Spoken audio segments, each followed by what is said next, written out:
नमस्कार दोस्तों, इस वीडियो में हम बात करने वाले हैं आर्टिकल 21 के बारे में।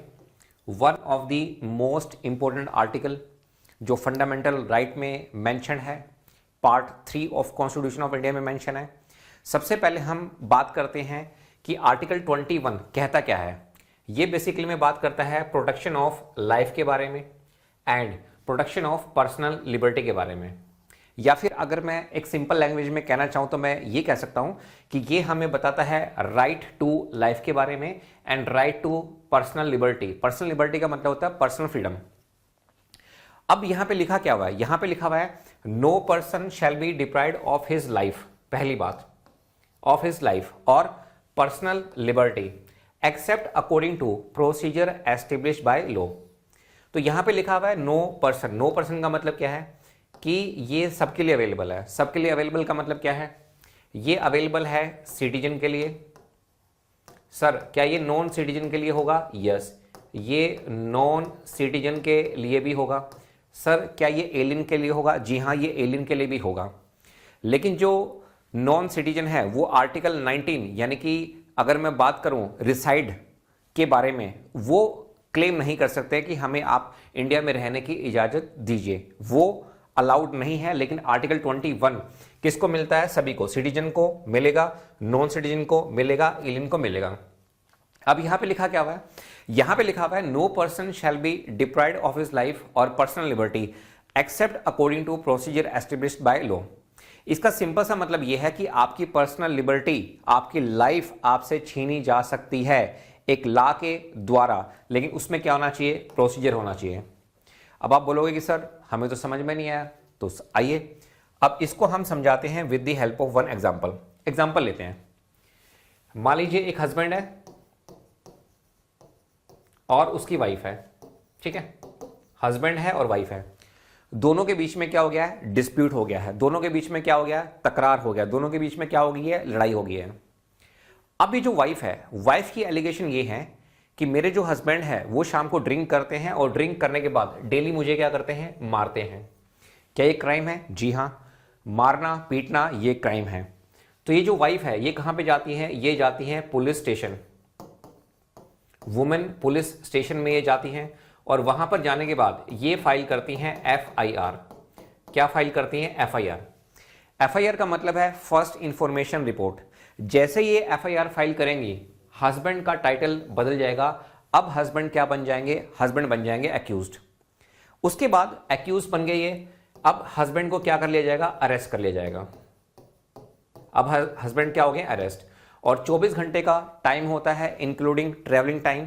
जो भी नियरेस्ट मजिस्ट्रेट है उसके सामने क्या करना है? 24 घंटे में ये जो एक्यूज है इसको क्या करेंगे? प्रोड्यूस करेंगे। अब आप मुझे बताओ, ये जो हस्बैंड है इनकी जो पर्सनल लिबर्टी है वो क्या कर दी गई है? छीन ली गई है। तो क्या ये लीगल अरेस्ट है? जी हाँ, ये एक लीगल अरेस्ट है, बिकॉज ये सब कुछ हुआ है अकॉर्डिंग टू ए लॉ।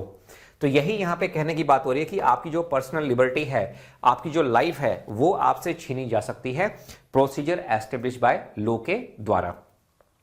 अगर आप बोले कि सर आप इसको एक सिंपल वे में बता सकते हैं, जी हां, अगर मैं कहना चाहूं तो मैं इसको इस तरह से बोल सकता हूं, the state can't take away your life और freedom unless it follows a valid law. तो बताओ, ये जो मैंने आपको एग्जांपल दिया उसमें वो लॉ वैलिड था या नहीं था? बिल्कुल था। स्टेट का मतलब क्या है? स्टेट का मतलब है यहां पे आर्टिकल 12 से आपको हमने पढ़ा रखा है कि आर्टिकल 12 होता क्या है, and the procedure in that law. तो अगर आपकी पर्सनल लिबर्टी आपसे छीनी जा रही है according to procedure established by law, तो ये बिल्कुल लीगल है, ये बिल्कुल वैलिड है। लेकिन इसके बाद बहुत सारी जजमेंट होती हैं। स्पेशली अगर मैं बात करना चाहूं, जजमेंट स्टार्ट होती है मैडम मेनका गांधी के केस से। उस केस में क्या टेस्ट किया गया? उस केस में टेस्ट किया गया कि जो लॉ है वो फेयर है या नहीं है, वो जस्ट है या नहीं है, वो रीजनेबल है या नहीं है।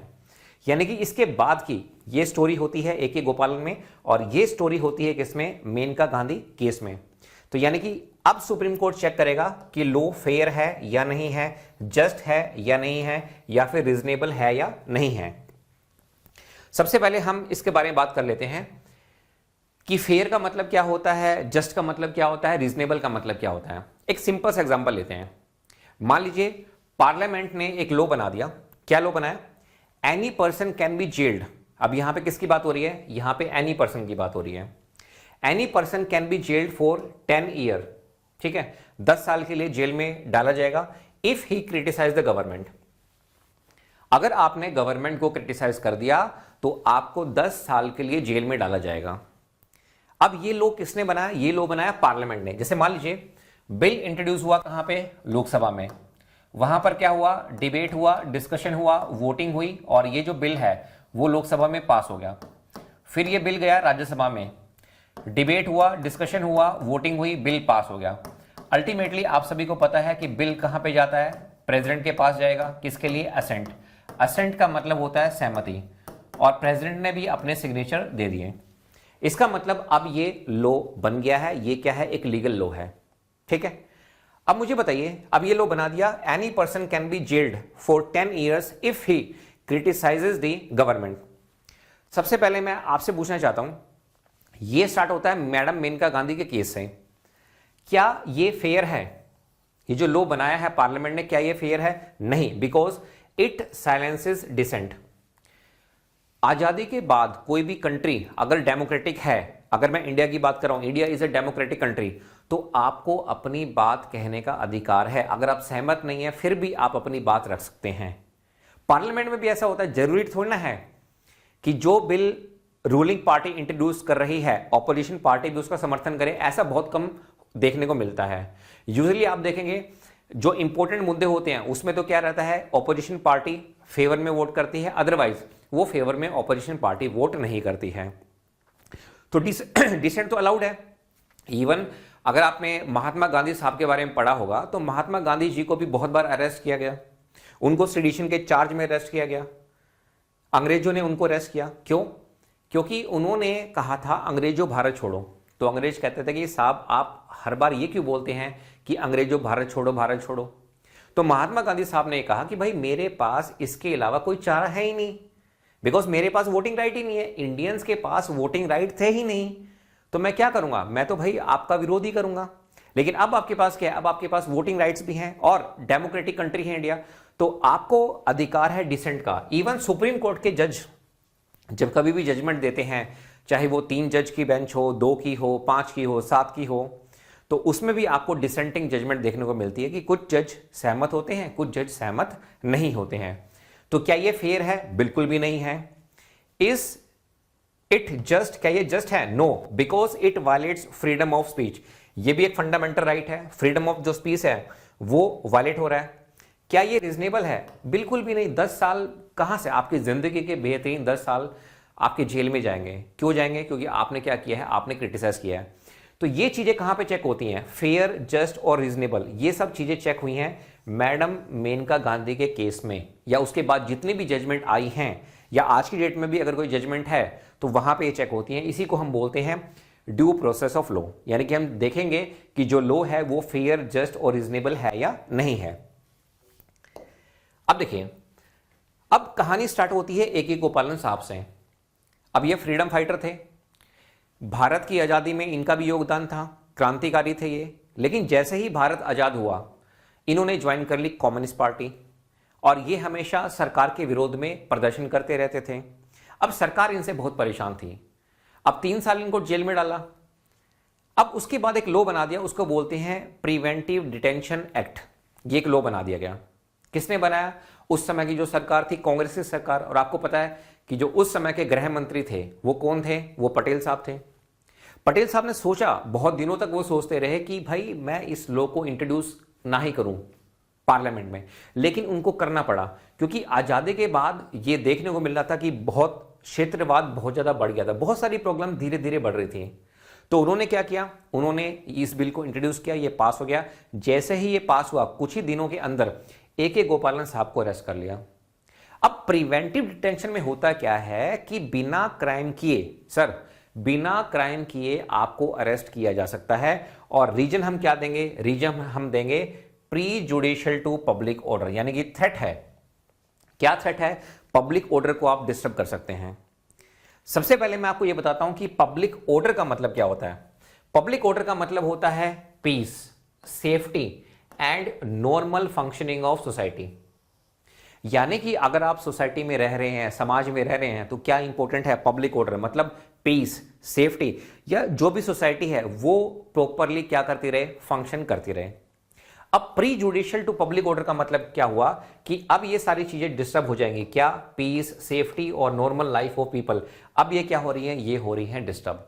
तो इनको अरेस्ट कर लिया गया, और जैसा कि मैंने आपको बताया कि इनको अरेस्ट किया जाता है एक लॉ के अकॉर्डिंग, उसको बोलते हैं preventive detention act.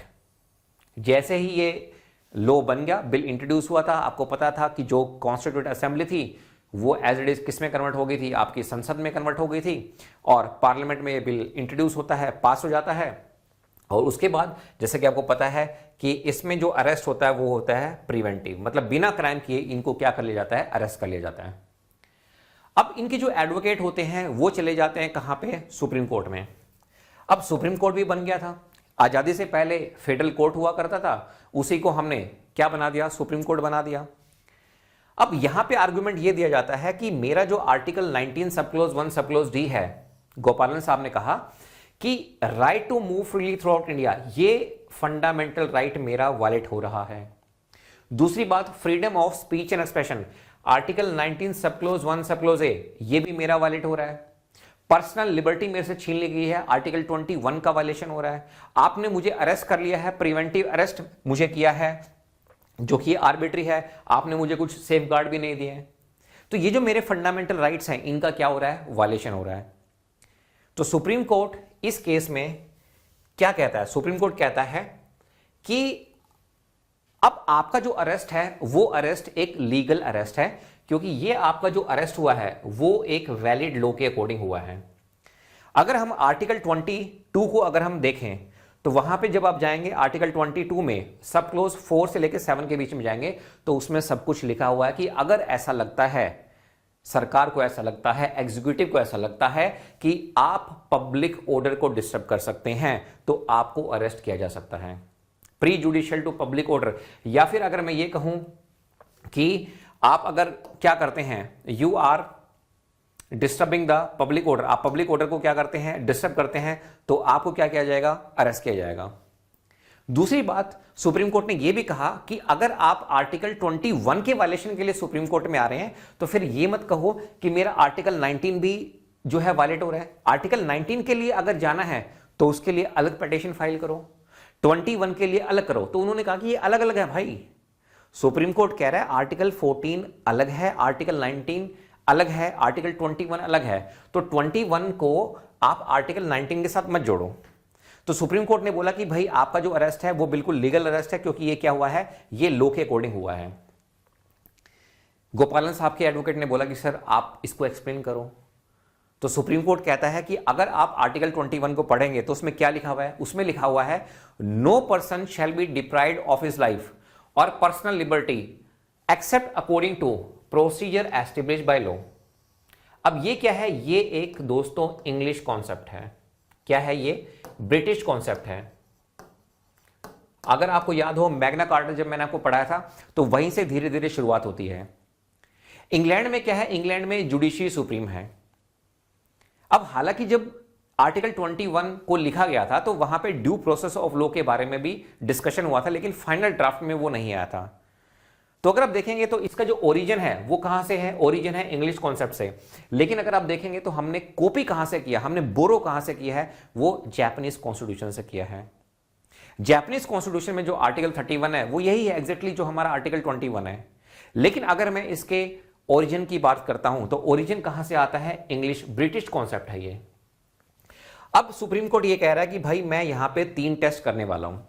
Procedure established by law में मैं 3 टेस्ट करूंगा। पहला ये है whether there exist a law that authorise the executive to deprive an individual of his life and liberty.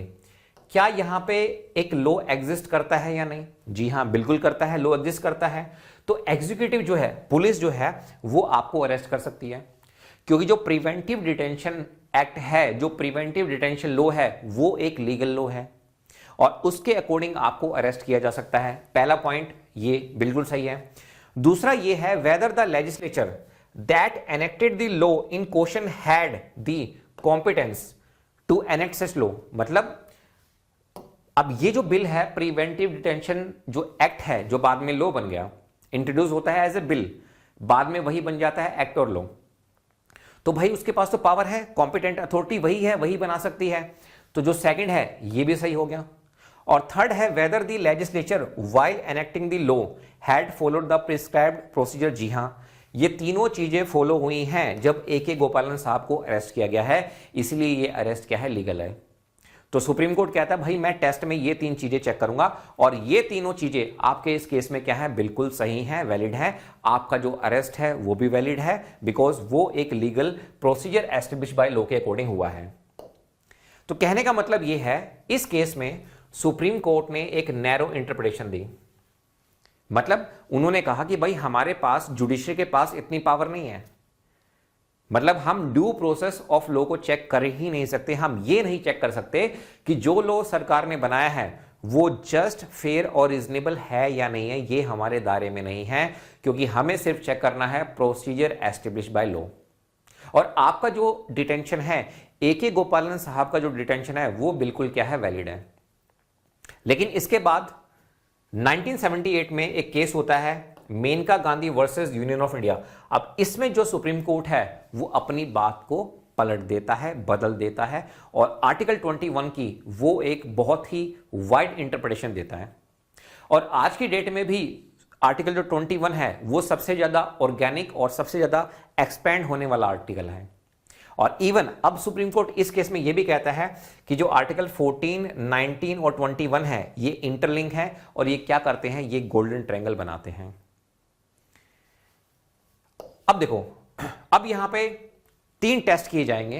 अब मतलब आपको समझाने के लिए मैंने बनाया LAR, यानी कि मेनका गांधी केस, और उसके बाद में 3 टेस्ट होंगे। पहला चेक होगा लीगलिटी, ये किताब में नहीं मिलेगा, आपको समझाने के लिए मैंने बताया। किताबों में जब आप पढ़ेंगे तो आपको मिलेगा ये चीजें कि जो लॉ है वो क्या होना चाहिए, फेयर, जस्ट और रीजनेबल होना चाहिए। अगर आप यही चेक कर लेते हैं, सुप्रीम कोर्ट अगर यही चेक कर लेता है, तो इसी को बोलते हैं हम क्या, ड्यू प्रोसेस ऑफ लॉ। क्या बोलेंगे इसको, हम बोलेंगे ड्यू प्रोसेस ऑफ लॉ, जो कि क्या है, एक अमेरिकन कॉन्सेप्ट है।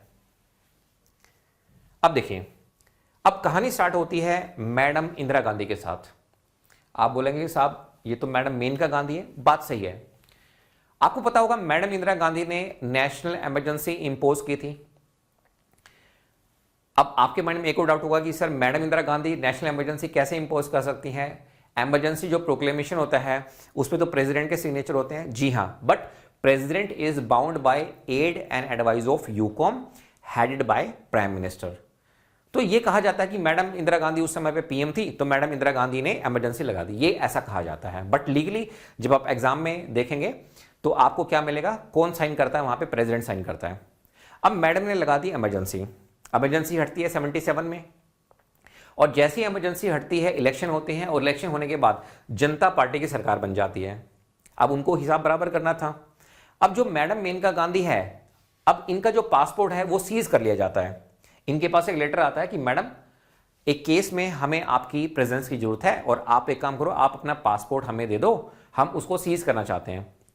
तो मैडम पासपोर्ट ऑफिसर से पूछती है कि why you are going to seize my passport, आप मेरा पासपोर्ट क्यों सीज करना चाहते हैं?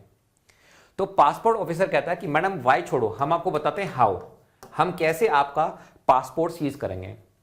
तो पासपोर्ट ऑफिसर कहता है कि हम पहले आपसे आपका पासपोर्ट मांगेंगे, आप हमें अपना पासपोर्ट देंगी, मैं उसको एनवलप में डालूंगा, सिग्नेचर करूंगा, फिर मैं अपने सीनियर को दूंगा, वो एक एनवलप में डालेंगे, वो फिर काउंटर साइन करेंगे और आपका पासपोर्ट सीज हो जाएगा।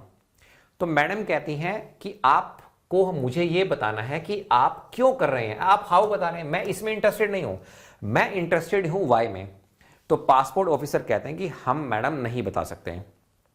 तो मैडम कहां चली जाती हैं? मैडम चली जाती हैं सुप्रीम कोर्ट में और ये कहती हैं कि मेरे फंडामेंटल राइट का क्या हुआ वायलेशन।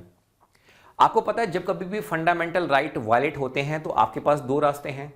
एक रास्ता क्या होता है, अगर आपको याद हो तो जब कभी भी फंडामेंटल राइट वायलेट होते हैं, एक रास्ता है आप सुप्रीम कोर्ट जा सकते हैं, एक रास्ता है हाई कोर्ट जा सकते हैं।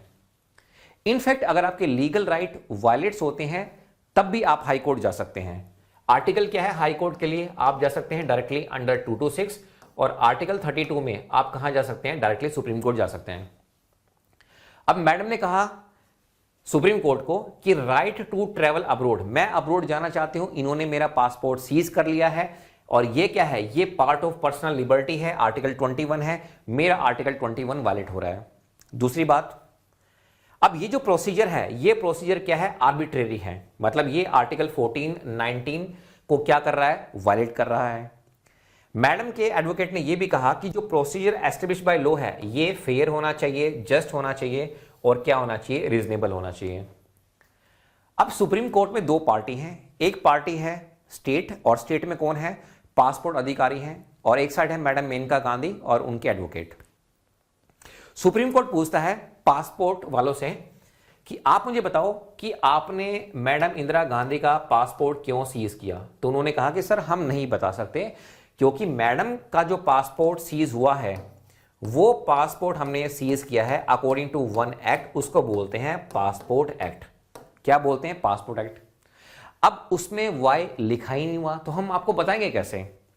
तो सुप्रीम कोर्ट इस बात को बड़ी गंभीरता से लेते हैं और वो कहते हैं कि अब हमें यहां पर जरूरत आ चुकी है कि हमें चेक करना है कि जो लॉ है वो फेयर, जस्ट और रीजनेबल है या नहीं है। यानी कि अब हम क्या इस्तेमाल करेंगे, यानी कि सुप्रीम कोर्ट क्या इस्तेमाल करेगा, सुप्रीम कोर्ट अब इस्तेमाल करने वाला है ड्यू प्रोसेस ऑफ लॉ। यानी कि ये देखेंगे कि लॉ जस्ट, फेयर और रीजनेबल है या नहीं है। और सुप्रीम कोर्ट ने इसको इस्तेमाल किया और फाइनली जजमेंट में क्या कहा कि अब हम आर्टिकल 21 को एक्सपेंड करने जा रहे हैं। अब हम चेक करेंगे कि लॉ फेयर, जस्ट और रीजनेबल है या नहीं है। दूसरा, ये जो आर्टिकल 14, 19 और 21 है ये गोल्डन ट्रायंगल बनाते हैं। तीसरा ये है ओडी अल्टरम पार्टम। देखो ओडी कहां से आया है, ओडियो से, अल्टरम आया है अल्टरनेट से, पार्टम का मतलब होता है पार्टी। और इसको अगर मैं दूसरी लैंग्वेज में कहना चाहूं तो मैं कह सकता हूं हेयर दी अदर साइड, हमें दूसरी पार्टी की बात भी सुननी चाहिए। तो ये है प्रिंसिपल ऑफ नेचुरल जस्टिस का एक पार्ट, तो इसको भी उन्होंने बताया। और राइट टू ट्रेवल अब्रोड, अब ये बता दिया, ये हमारे पास आर्टिकल 21, यानी कि ये हमारे पास अब क्या हो गया है, पार्ट ऑफ आर्टिकल 21 हमारे पास हो गया है। इसके अलावा उन्होंने ये भी बताया कि जो रेस्ट्रिक्शंस हैं वो क्या होनी चाहिए, रीजनेबल होनी चाहिए। यानी कि मैडम इंदिरा गांधी के केस के बाद अब ये जो आर्टिकल 21 है ये बहुत ब्रॉड हो गया है। ठीक है, तो मैडम मेनका गांधी के केस में इस्तेमाल हुआ है क्या, ड्यू प्रोसेस ऑफ लॉ। क्या इस्तेमाल हुआ है, ड्यू प्रोसेस ऑफ लॉ। अब ड्यू प्रोसेस ऑफ लॉ आया कहां से, अमेरिका से आया। क्या अमेरिका के ओरिजिनल कॉन्स्टिट्यूशन में यह मेंशन था, बिल्कुल नहीं। ये जब अमेंडमेंट किए गए, बिल ऑफ राइट्स जब आए, तो फिफ्थ जो अमेंडमेंट है वहां पे आपको इसकी झलक देखने को मिलती है। इसके बाद देखिए, अगर आप मुझसे पूछें कि सर एक लाइन में बताओ प्रोसीजर एस्टेब्लिश बाय लॉ और ड्यू प्रोसेस ऑफ लॉ, दोनों में क्या डिफरेंस है। इसका जो सोर्स है वो है इंग्लिश कॉन्सेप्ट, ब्रिटिश कॉन्सेप्ट, ये अमेरिकन कॉन्सेप्ट है। हालांकि जो जापानीज कॉन्स्टिट्यूशन में आर्टिकल 31 है उसमें भी इसके बारे में लिखा हुआ है और एक्चुअली में हमने बोरो वहीं से किया है, लेकिन इसका जो ओरिजिन है वो क्या है, ब्रिटिश है, ब्रिटिश कॉन्स्टिट्यूशन है। अब देखो, अब प्रोसीजर एस्टेब्लिश बाय लॉ में हम क्या देखते थे कि जो एग्जीक्यूटिव का जो एक्शन है वो आर्बिट्रेरी है या नहीं है, सिर्फ हम ये चेक करते थे। लेकिन ड्यू प्रोसेस ऑफ लॉ में हम दोनों चीजें चेक करेंगे, हम जो एग्जीक्यूटिव है उसका भी एक्शन देखेंगे वो आर्बिट्रेरी है या नहीं है, और हम लेजिस्लेटिव का भी देखेंगे कि इसका जो एक्शन है वो आर्बिट्रेरी है या नहीं है। तो कभी कभी आपसे ये पूछा जाता है comparison between procedure establish by law और ड्यू प्रोसेस ऑफ लॉ, ये लिखा हुआ नहीं है, ये इंटरप्रिटेशन से आया है। यानी कि अब सुप्रीम कोर्ट के पास पावर आ चुकी है कि वो लॉ को चेक करें वो जस्ट, फेयर और रीजनेबल है या नहीं है। इसके बाद बहुत सारी जजमेंट्स हुई हैं और उन जजमेंट्स में कुछ रिजल्ट आए हैं, और वो रिजल्ट क्या है, आर्टिकल 21 के राइट्स हैं। जैसे इनको बोलते हैं इन्फर्ड राइट, ये मेंशन नहीं है कहीं कॉन्स्टिट्यूशन में, लेकिन आप याद रखिएगा right to live with human dignity, ये आर्टिकल 21 है, फंडामेंटल राइट है। Right to livelihood, fundamental right. Right to shelter, right to health and medical care, right to emergency medical treatment, right to clean environment, pollution free and water, right to clean drinking water, right to food, ये सभी क्या है हमारे पास article 21 यानी कि fundamental right है। और भी एग्जांपल है, राइट टू एजुकेशन, इसको फंडामेंटल ड्यूटी में भी डाल दिया गया है। राइट टू प्राइवेसी, ये भी आर्टिकल 21 है। Right to reputation, right to internet access, right to free legal aid, speedy trial, fair trial, right to bail. सबको बेल नहीं मिलेगी, जो भी रीजनेबल रेस्ट्रिक्शंस हैं वो रहेंगी। इसके अलावा राइट टू ट्रेवल अब्रोड, ये भी आर्टिकल 21 का पार्ट बन गया है। Right against solitary confinement, article 21। Right against hand coughing and inhuman treatment. पहले आपने देखा होगा ना, हैंड कफिंग मतलब हथकड़ी लगा दिए जाते थे, आज की डेट में नहीं लगाते हैं अनटिल अनलेस कोई इमरजेंसी ना हो। आतंकवादी तो है नहीं भाई, अब हस्बैंड वाइफ की अगर डिस्प्यूट हो गया है, अगर हस्बैंड को अरेस्ट करना तो हथकड़ी लगा के थोड़ा ना लेके जाओगे। हाँ, आपको अगर हथकड़ी लगानी है तो फिर आपको मजिस्ट्रेट की परमिशन लेनी पड़ेगी। राइट अगेंस्ट डिले एग्जीक्यूशन, ठीक है। Right against custodial violence and torture, right against sexual harassment at work place. आपको पता होगा विशाखा गाइडलाइंस, राजस्थान में एक लेडीज थी जिसका गैंग रेप किया गया था उसके हस्बैंड के सामने, और उसके बाद सुप्रीम कोर्ट ने, काफ़ी एनजीओ गई थी सुप्रीम कोर्ट ने विशाखा गाइडलाइंस दी थी। उसके बहुत सालों के बाद सुप्रीम कोर्ट की गाइडलाइंस के बाद सरकार ने एक लॉ पास किया था जो हमें बताता है किसके बारे में, sexual harassment at work place के बारे में। और इसमें जो एग्रीव्ड वुमेन थी उसकी डेफिनेशन को भी चेंज किया गया। पहले तो वर्किंग वुमेन थी, अब डिफरेंट एज ऑफ वुमेन आ गई हैं। अगर कहीं पे 10 से कम एम्प्लॉय हैं और वहां पे सेक्सुअल हैरेसमेंट होता है वर्क प्लेस में, तो डिस्ट्रिक्ट मजिस्ट्रेट लोकल अथॉरिटी है वो वहां पे बॉडी सेटअप करेंगे। अगर 10 से ज्यादा हैं तो उसके लिए भी पूरा का पूरा प्रोसीजर लॉ में लिखा हुआ है। Right to marry a person of one's choice, ये भी आर्टिकल 21 है। Right to reproductive choice including abortion, एक पर्टिकुलर ड्यूरेशन के लिए आप करा सकते हैं, ये भी आपका आर्टिकल 21 है। Right to sleep peacefully, right to leisure, right to choose sexual orientation, right against noise pollution, right to free legal services for the poor, right to information. ये सारे के सारे क्या हैं, आर्टिकल 21 का पार्ट है। अब इसके बाद बहुत सारे केसेस मैं यहां पे डिस्कस करना चाहूंगा जो कि इंपॉर्टेंट है, उनका नाम लेना जरूरी है, इसलिए मैं यहां पे डिस्कस कर रहा हूं। अब Maneka Gandhi versus union of India, ये तो आपको पता चल गया, 1978 केस। इसमें सुप्रीम कोर्ट ने बोला right to live with human dignity. अब देखो एक केस और है, Francis Coralie Mullin versus UT of Delhi. इसमें भी ये कहा गया right to live with human dignity. अब इसको मैं एक एग्जांपल से समझाता हूं।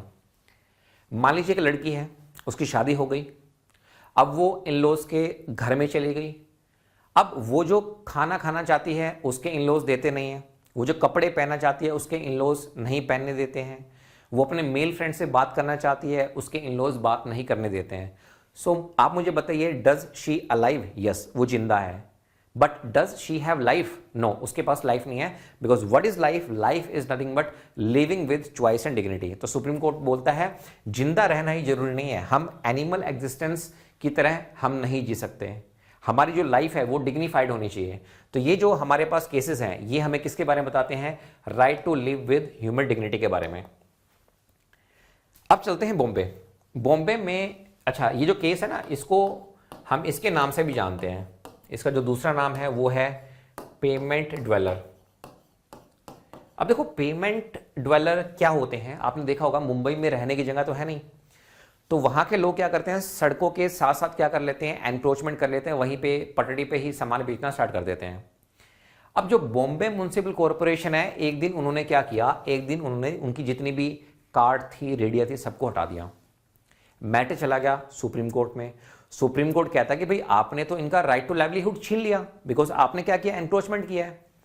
तो बॉम्बे म्युनिसिपल कॉरपोरेशन कहता है कि सर हम क्या करें, ये तो पब्लिक लैंड है ना, एनक्रोचमेंट तो कर रहे हैं, लेकिन हाँ हम ऐसा कर सकते हैं कि हम, चलो ठीक है इनका फंडामेंटल राइट है राइट टू लाइवलीहुड, हम एक काम करेंगे, हम इनको बाजार दे देंगे, सोम बाजार, मंगल बाजार, बुध बाजार। आपने देखा होगा ना कई जगह पे दिल्ली में भी लगते हैं, सोम बाजार लगता है मंगलवार को, बुधवार को, तो इनको हम दे देंगे और लोकल एरिया में ही हम दे देंगे।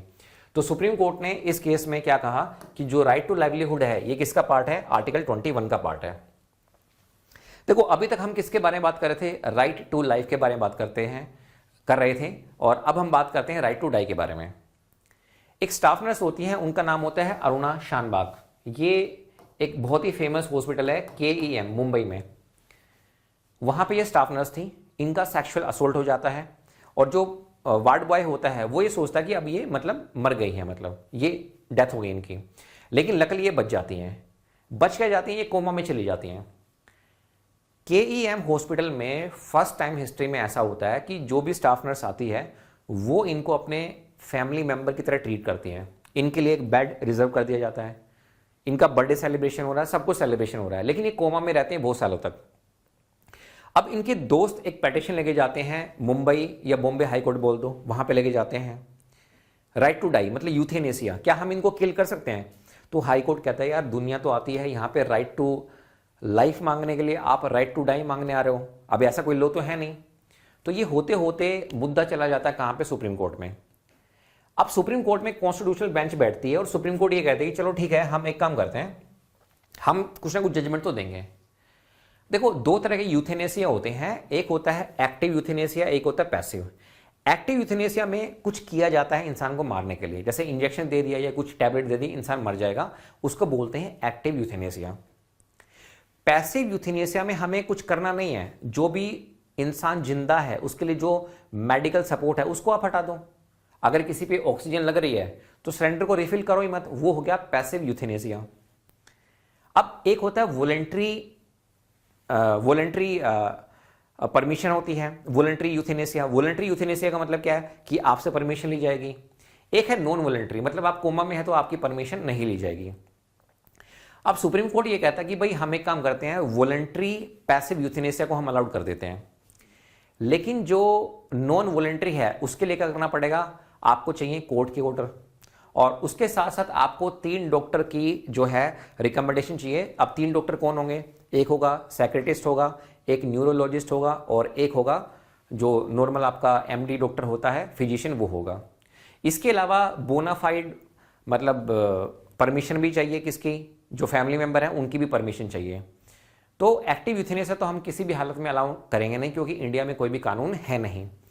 तो ये स्टोरी आती है कहां पे, अरुणा शानबाग केस में। और सेम चीज जो विल पावर है, विल अगर आप मरना चाहते हैं आप अपने विल कंसेंट दे सकते हैं। तो common cause versus union of India और अरुणा शानबाग, ये जो केस है ये किससे रिलेटेड है, राइट टू डाई से रिलेटेड है। तो पैसिव यूथेनेसिया अलाउड किया जा सकता है, वॉलंटरी अलाउड किया जा सकता है, नॉन वॉलंटरी होगा उसके लिए क्या कंडीशन होगी, ये भी मैंने आपको बता दिया है। इसके बाद देखिए एक बहुत ही इंपॉर्टेंट केस है, right to privacy. Supreme Court के रिटायर्ड जज होते हैं KS पुट्टास्वामी। आधार बिल वैसे ही बहुत कंट्रोवर्शियल रहा है, इसके ऊपर मैं तकरीबन 1 घंटे की वीडियो में आपको अलग से बना के दूंगा, क्योंकि ये जो राइट टू प्राइवेसी है ये 2 जजमेंट में आता है, ये कोई ढंग से पढ़ाता नहीं है। तो मैं आपको बहुत डिटेल में इसको सेपरेट से पढ़ाऊंगा, क्योंकि ऑफलाइन क्लासेस में मैंने इसको तकरीबन 55 मिनट्स में मैंने इसको कंप्लीट किया हुआ है। तो ऑनलाइन है तो थोड़ा सा मैं आपको और एक्स्ट्रा कंटेंट दे दूंगा। अब होता क्या कि ये रिलेटेड है आधार कार्ड से। आपको पता है कि जब आधार कार्ड बनता है तो आपकी आंखों का रेटिना स्कैन होता है, आपके फिंगरप्रिंट्स लिए जाते हैं। तो इनका कहना ये था कि सर अगर ये सब चीज़ें हो रही हैं, अगर मान लीजिए ये जो हमारी पर्सनल प्रॉपर्टी है, आंखों का रेटिना स्कैन और ये जो थंब इंप्रेशन, अगर ये लीक हो गए तो कौन इसकी जिम्मेदारी देखेगा। तो इसमें क्लोज था, एक सेक्शन था, उसको सुप्रीम कोर्ट ने हटा दिया कि जो प्राइवेट पार्टी है ना, जो इसको मेंटेन करेगी, इसको रेख देख करेगी, ये हम हटा देते हैं यहाँ पे। उसके बाद ये भी कहा गया कि जो राइट टू प्राइवेसी है, इसमें जो आधार है, अगर आपको बैंक अकाउंट खुलवाना है मैंडेटरी नहीं है, आपको अगर इंटरनेट कनेक्शन लेना है या सिम का कनेक्शन लेना है वो मैंडेटरी नहीं है। तो कहाँ कहाँ पे मैंडेटरी होगा। सुप्रीम कोर्ट ने बोला कि जब हम सब्सिडी देते हैं किसानों को, सरकार जब सब्सिडी देती है तो वो गलत हाथों में ना चली जाए। किसी स्टूडेंट को स्कॉलरशिप दी जा रही है वो गलत हाथों में ना चली जाए, डायरेक्ट उसके अकाउंट में जाए। तो उसके लिए तो देखो जो आधार है वो मैंडेटरी हम कर देते हैं, क्योंकि वो तो देखो बेनिफिट ही रहेगा। तो ये सब चीजें कहां पे हैं, राइट टू प्राइवेसी। तो राइट टू प्राइवेसी अगर पूछा जाए तो क्या ये आर्टिकल 21 का पार्ट है? जी हाँ, ये आर्टिकल 21 का पार्ट है। उसके बाद कुछ और केस हैं, उनके बारे में बात करते हैं। एक केस है सेक्सुअल ओरिएंटेशन के बारे में। देखो भगवान जब किसी को बनाता है ना तो उसकी सेक्सुअल ओरिएंटेशन भी अलग होती है, मैन की अलग होगी, वुमेन की अलग होंगी, जो लेस्बियन है उनकी अलग होंगी, जो गे होंगी उनकी अलग होंगी। अब आप मुझे बताओ, जो लेस्बियन है और जो गे हैं उन्होंने खुद से तो डिसाइड नहीं किया ना कि एक दिन वो गे बन जाएंगे या लेस्बियन बन जाएंगे। तो सुप्रीम कोर्ट ने बोला कि जो राइट टू सेक्सुअल ओरिएंटेशन है ये भी क्या है, आपका राइट टू प्राइवेसी, ये भी आर्टिकल 21 में आता है। कहने का मतलब ये है कि जो सेक्शन 377 था पहले, अब ये डीक्रिमिनलाइज कर दिया है। मतलब जो सेम सेक्स है उसको हम क्या कर रहे हैं, अगर वो वॉलंटरी है तो उसको हम क्या कर रहे हैं, लीगल कर रहे हैं, वो अलाउड है। Because right to sexual orientation, ये भी राइट टू प्राइवेसी है, आपका आर्टिकल 21 है, life living with choice and dignity. इसके अलावा ये आपका जजमेंट आता है Navtej Singh Johar versus union of India 2018 case में। अब अगला केस के बारे में बात करते हैं, Kush Kalra versus union of India 2020। आपको पता है 2019-20 में कोरोना आया। अब कोरोना जब आया तो मान लीजिए किसी पर्सन को या किसी फैमिली मेंबर को कोरोना हो गया तो उनके घर के बाहर स्टिकर लगा देते थे कि भाई इसमें कोरोना, इस घर में कोरोना पेशेंट है। तो मुझे बताओ उस इंसान की डिग्निटी पे क्या होगा? भाई उसने खुद से तो वो मतलब नहीं आया ना, खुद से तो जनरेट नहीं किया। अब वो बाहर से आया, कैसे हुआ, मतलब अब वो प्रिकॉशन ले भी रहा था या नहीं भी ले रहा था वो एक अलग मुद्दा है, लेकिन आपने क्या किया, आपने स्टिकर लगा दिया तो उसकी जो डिग्निटी है उस पर फर्क पड़ा। तो सुप्रीम कोर्ट ने बोला कि भाई ऐसा नहीं चलेगा, आप किसी के घर के बाहर ये नहीं लगा सकते। क्यों? Because what is life, life is nothing but living with choice and dignity. किस में कहा गया? Kush Kalra versus union of India में कहा गया। इसके अलावा एक और केस है PUCL versus union of India, phone tapping. अब आप मुझे बताओ कि फोन टेपिंग अलाउड है या नहीं है? अब सरकार अगर किसी का फोन टेप करना चाहे तो भाई वो कर सकती है, क्योंकि लॉ बना हुआ है उसके लिए। टेलीग्राफ एक्ट है, बहुत पुराना एक्ट है, 1885 के आसपास का वो एक्ट है। अब फोन टैपिंग अगर आप देखो तो भाई ये तो वायलेशन है आर्टिकल 21 का, बिकॉज आप बोलोगे ये तो राइट टू प्राइवेसी में आता है। तो सुप्रीम कोर्ट ये कहता है कि चलो आपको फोन टैप करना है, क्यों करना है? सरकार कह रही है भाई नेशनल सिक्योरिटी का मामला है, नेशनल सिक्योरिटी है तो फोन टैप करेंगे हम। तो सुप्रीम कोर्ट ने बोला चलो ठीक है आप कर लो, 2 महीने के लिए कर लो, आप 2 महीने के लिए फोन टैप कर लो, लेकिन आपको जो है आपको मिनिस्टर ऑफ होम अफेयर से रिटर्न परमिशन लेनी पड़ेगी। अब ये आपका सेंटर में भी है और आपका हर स्टेट में भी है, वहां से रिटर्न परमिशन ले आओ और 2 महीने के लिए आप फोन टैप कर लो। भाई अगर नेशनल सिक्योरिटी का मामला है, आप बोलोगे सर हम तो लंबे टाइम के लिए करेंगे, लंबे टाइम के लिए नहीं, मैक्सिमम हम अलाउ करेंगे 6 महीने के लिए। और अगर आपको 2 महीने से ज़्यादा जाना है, 6 महीने तक जा सकते हैं, लेकिन आपको परमिशन चाहिए किसकी? चीफ सेक्रेटरी की। ठीक है, तो इसके लिए भी एक्सेप्शन है, बट ये जो फोन टैपिंग है ये भी किस में आता है? राइट टू प्राइवेसी में आता है। तो हमने यहाँ पे ये कुछ केसेस हमने यहाँ पे डिस्कस किए और अल्टीमेटली हम वापस आते हैं अपने डेफिनेशन ऑफ आर्टिकल 21 पे, जो कहता है protection of life and personal liberty. तो दोस्तों ये मेरा सबसे फेवरेट आर्टिकल है, आर्टिकल 21, जो हमें किसके बारे में बताता है? लाइफ क्या है, जिंदगी क्या है। लाइफ है living with choice and dignity. उम्मीद करता हूं आपको ये आर्टिकल पसंद आया होगा। अगर पसंद आया तो आप इसको लाइक करो और कम से कम 2 दोस्तों के साथ इसको शेयर करो। आज के लिए इतना ही, शुक्रिया, धन्यवाद, शब्बा खैर।